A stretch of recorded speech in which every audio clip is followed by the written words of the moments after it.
All right, good evening and welcome to today's webinar briefing, part of a series of events hosted by the Jerusalem Press Club as we near the elections in March. I'm Talia Dekel. Today's guest, who has been monitoring public opinion for half a century, will give us his insight on the current Israeli trends as they relate to the upcoming election and perhaps provide some context along with the figures. I'd like to welcome Professor Camil Fuchs, head researcher and advisor at the Dialogue Polling Institute and pollster for Israel's Channel 13 News, that predicted the most accurate results for the 21st Knesset election. In addition to being a professor of statistics at Tel Aviv University with a long history of leadership roles there, he is of course a member of the National Statistical Council and has served as president of the Israeli Statistical Association. Professor, thanks very much for being with us. Thank you. So generally speaking, what are the latest polls showing on election preference right now? Well, let me tell you something about the polls, today's polls. And I'm going to say something which is probably not orthodox. But before I say something unorthodox, let me apologize for the late hours. That it's my mistake, because that's these times of the year that we have to, that I have to deal with the polls all over the place. But the polls today, I'm going to say that they are not indicative of what is going to be on the election day.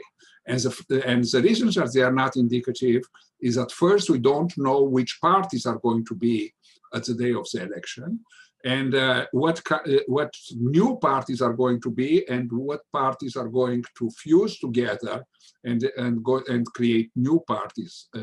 But what we see already, if we are looking at the big blocks that they were in the previous election, and that was the block of the right with Orthodox together, and the block of the center left, let's put it this way, and they were close, and that is why we had already the fourth election now. And so that they were very close together, and they couldn't form a government. That is not the situation today. The situation today is that the bloc of the center left is divided, and the polls give them much less mandates and seats in the Knesset than they had before.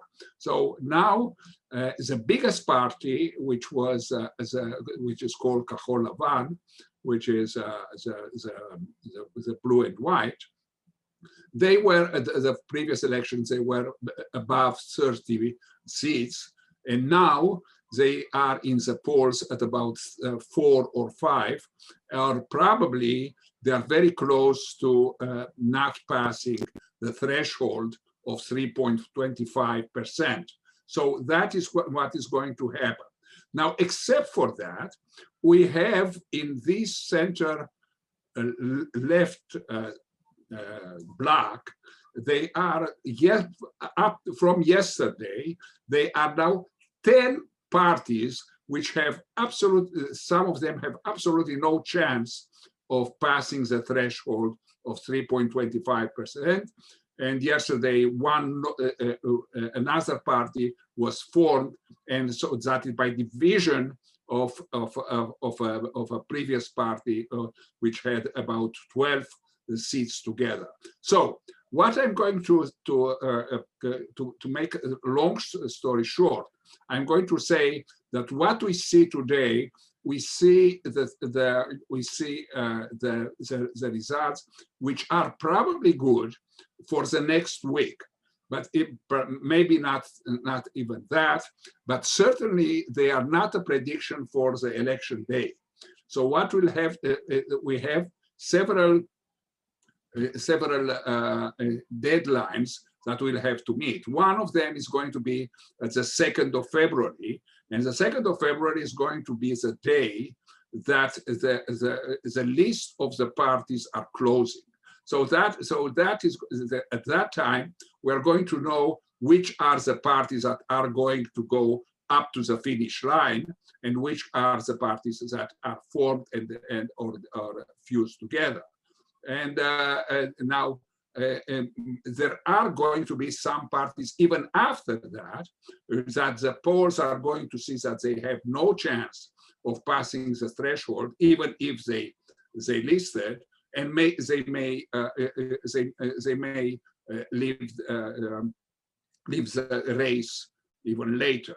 Now, we saw, for example, in the previous elections, that was for the 22nd Parliament, 22nd Knesset, there were 9 parties which passed the threshold, and there were more than 10 parties which didn't pass the threshold.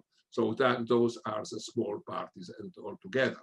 Those are votes which are lost, basically. So they are not counted at all.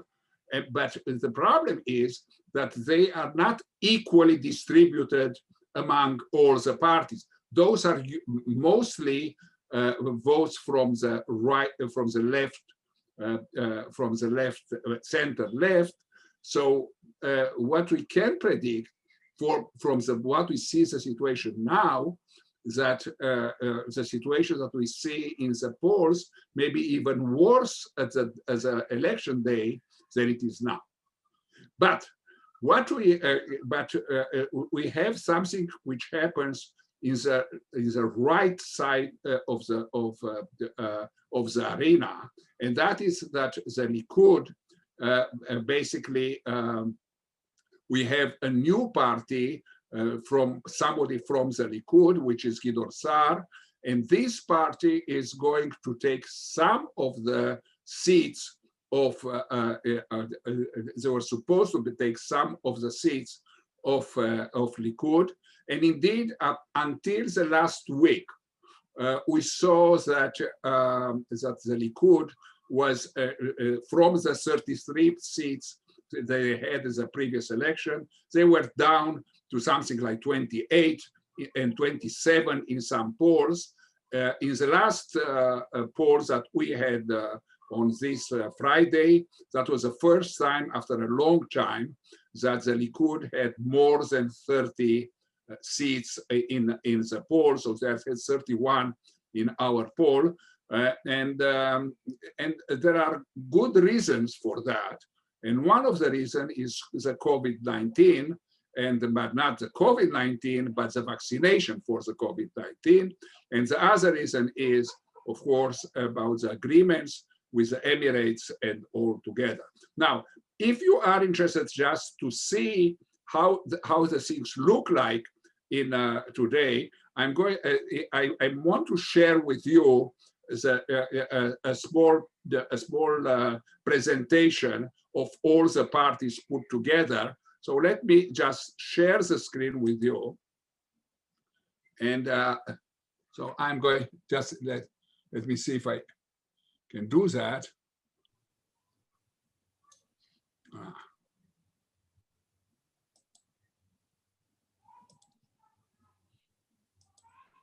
Okay.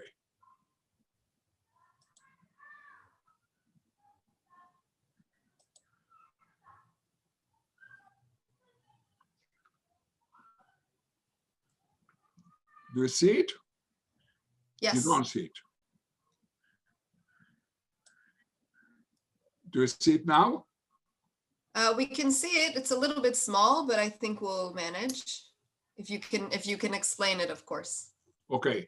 What we see here are all the possible coalitions that how they moved, something more or less close to what you have in the real clear politics. So you have all these things from the right Haredi to just not Bibi and custom center left and band of brother, all kind of parties which are all kind of coalitions, and you see how they how the number of seats according to the polls, how they changed during the last from September to January. And we see huge differences that you see, some of them moving up and down. And that is what I said before, that we are seeing so many changes recently. So if you want to, you can follow this presentation. It's called the Madad, and we put all the time, we say the average of all the polls put together, and you have that for all the coalitions together, and you have also for all the parties for each of the parties, and you see how they changed in the polls. Basically, the bottom line is that I want to stop here. The bottom line is that I'm going to stop the sharing. I think that I did a mistake. I think that it's still shared, right? Yes, we can still see your screen, sir. You can still see it. Okay. The bottom line is that I'll be glad to answer any questions, but the bottom line is that the polls today show a strengthening of Netanyahu, which part of it comes from the Arab population, and which is new for Netanyahu, and also from the vaccinations, and we see weakening of the center left in the polls. So if all those will come together, then we predict that after the next election, then we are going to have, if there's going to be a government, the government is going to be a right-wing government. Okay, that's quite a clear bottom line. Thank you, sir. And of course, as Catherine mentioned in the chat, you can find these data on madad.com, and of course, we'll be happy to share it with the journalists at the end of the call. So a few follow-up questions on what you said. First of all, in terms of the rise in the Likud, you mentioned the vaccines and the diplomatic achievements as explanations. However, Israelis are still in their third lockdown over the last year as a result of COVID, and which has only been tightened. The restrictions have been tightened, and people are still not able to work as they were a year ago. Has this not impacted the popularity of the Likud? No, it doesn't. Well, it did several weeks ago. But what we see now is that Netanyahu takes credit for us getting out of the lockdown all the time, and about the time of the election. So he all the time says that in March everybody is going to be vaccinated. He says more than that. The subtext is that on March people are going to be back to work. And being back to work and having this kind of hope that they are going to be back to work, I think that did this as a rise in the poll that we saw now. So I believe that if indeed we are going to see, if we predict that we are going to see the same kind of bettering, and Netanyahu is going to take credit for that, as he usually does. He takes credit for everything that happens good in Israel, and not taking credit for everything bad that happened in Israel. So, but if he's going to take credit for that, I think that he's going to get credit for people going back to work. So the lockdown is bad for now, but getting out of the lockdown can be a tool for Netanyahu, in my opinion.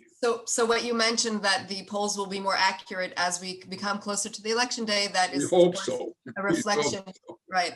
That's a reflection of this process.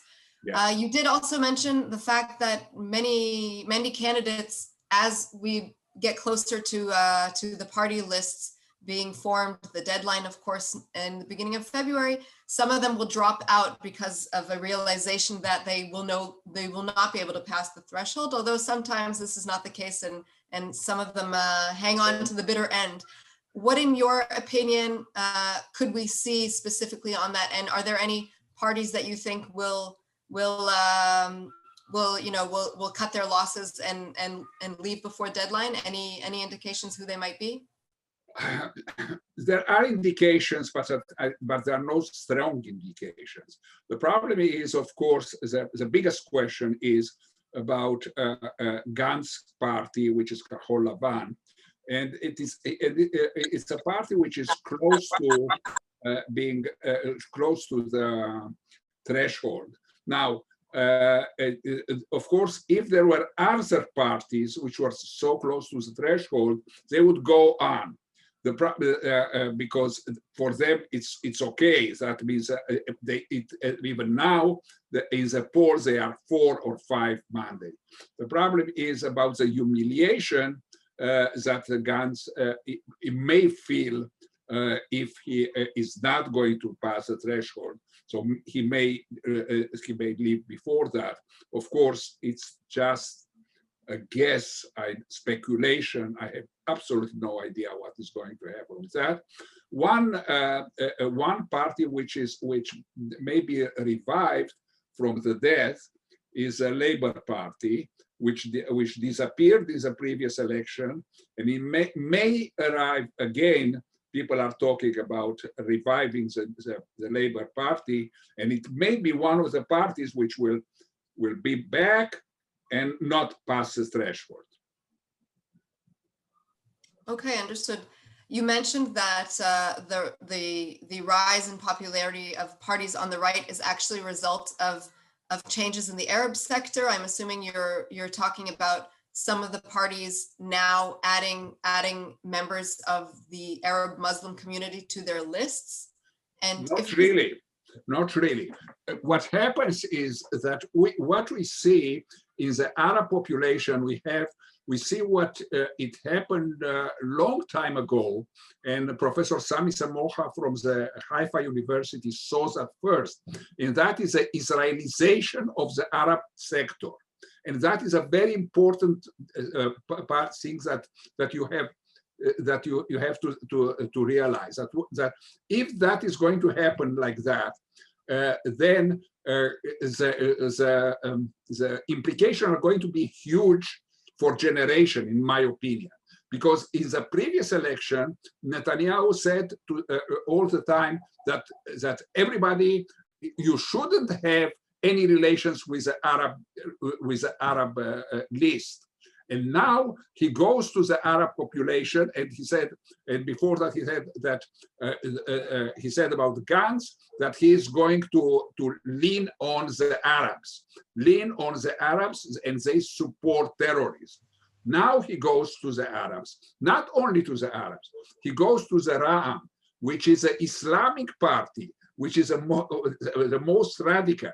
But that is because he sees over there that there are people at about two mandates altogether. So we're talking about 70,000 people that say we are willing to vote for Likud if we get what we need for our life, for our living in our cities, in our villages, and so on, to deal with the violence, to deal with the problems of building houses. So that is what is I don't think that it's only having some members of the Arab members in the party that is a small part of the big transformations that it is in the Arab population.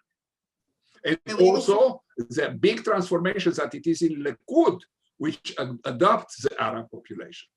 So specifically regarding Likud, we have a question, if you know to answer, how big support of Likud is in the Israeli Arab communities? Yes, I know. I know from two separate polls, big polls, which are not the polls which are for for channel 13, but big polls for one of 400 people and the other for 555 here, and both of them shows the same thing, that there are about 1.5 to 2 seats that if you see the distribution of the votes of the parties, then 1.5 or 2 seats are going to the Likud party, and the Arab list, which is their party, is going down from the 15 that they have now to to our polls to about 10. So we are going to see both probably a smaller participation in vote of the Arab population, and part of them will go to what they call the Zionist parties, which are the Jewish parties. Interesting. I have a question on the subjects according to which Israelis vote. If we go according to what many of the analysts have been saying over the last few years, there's been a shift from voting according to ideology to voting according to personality. This was very reflected in the last few election rounds. Is this true today? Do you predict this continuing to be the #1 issue upon which Israelis are voting, or is there something else? It's a combination of the two. People, if you ask the people how they define themselves politically, you have the percentage of those who define themselves as being right is increasing all the time. There are only about 8 or 9% that define themselves as being left. So all the others are in the middle, but they are a great majority, they define themselves to be right. Now, in the right wing, now there are 3 big parties. So now they come to either to go to the Likud, or to go to Gideon Sa'ar, or to go to Yamina, and that is more related to the person who is the front of the party. So they will go together to the right-wing parties, but which one is probably be related to which person they like most. There are not going to be a great deal of ideology differences between them. Understood. There's a question that came in regarding Gideon Sa'ar. It's, do you believe that the initial hype his party caused in forming will die down closer to the election day? It may die down. It did a little bit, but it didn't do as much as Huldai's party, which started high and immediately after that it go down. So for the moment, Gideon Sa'ar's party is still strong. It is not exactly as strong as it was before, but it is still strong, and it looks like it is more than Yamina party, which is Bennett party, and so I don't think that it's going to dwindle completely as it happened, for example, to Kahol Lavan. And you mentioned Yamina specifically with regarding the national religious sector of the population, which is very unclear what's going on there. And as I recall, usually very unclear for at this stage of an election cycle up until the very end. We've seen that Ayelet Shaked has literally disappeared from the scene. Is this reflected in the polling? Do people want to see her instead of Bennett, alongside Bennett? Where does all this fit in? I don't think that I think that this dispute is over. I think that it's clear that Bennett is now the head of the party, but you are right that there are the disputes with the real religious part of which are the people which are the Smotrich and all the other group over there, and it may be, we'll know in a day or two, maybe very soon, we'll know if they'll go together. So maybe they will not go together, and we don't know what kind of effect that will have. In the last election, if they are not going to go together, and the Yamina is going to be like the previous one, in the previous election, that they were Yamina Hadash, which was the new right, they didn't pass the threshold. So we don't know what is going to happen. Okay, just one last question on the parties themselves before we sum things up. Do you think that Meretz would get more seats if they became they already are a joint party, but if they became they had more Arab members on their list? It's difficult to say, because I know that there may be some changes also in the parties over there. There may be another party which is informing just now, which is going to be an Arab Jewish party together, not like Meretz, but Arab Jewish party together. So they are going to fight for the same votes as Meretz. So it's not clear what is going to happen. I'm not sure if Meretz is going to do so well, because now it's going to, probably this election is going to be yes Bibi, no Bibi. So that is going to be, and some of the Meretz voters may opt to go to do a strategic vote, to vote for another party which is stronger to topple Netanyahu. Very familiar.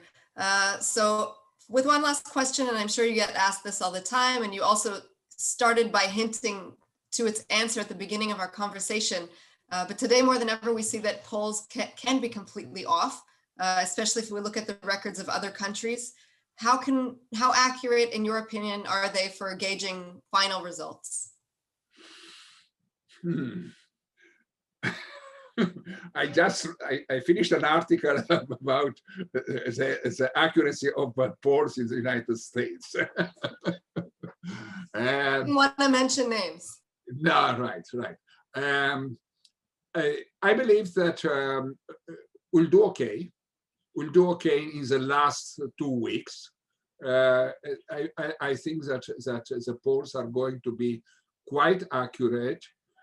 But if there are not going to be many parties which are going to be below or above the threshold, and we are going to be wrong about them, because if we are wrong about them, then everything is changed. But if we are going to predict correctly which parties are going to pass the threshold, then the number of seats of each one of them, we are going to be more or less okay. Okay, Professor Camil Fuchs, we look forward to our next conversation in March. Thank you again for your time. You are very welcome. We hope you enjoyed that briefing by the Jerusalem Press Club. If you did, like the video and hit the subscribe button to stay up to date with all of our future content.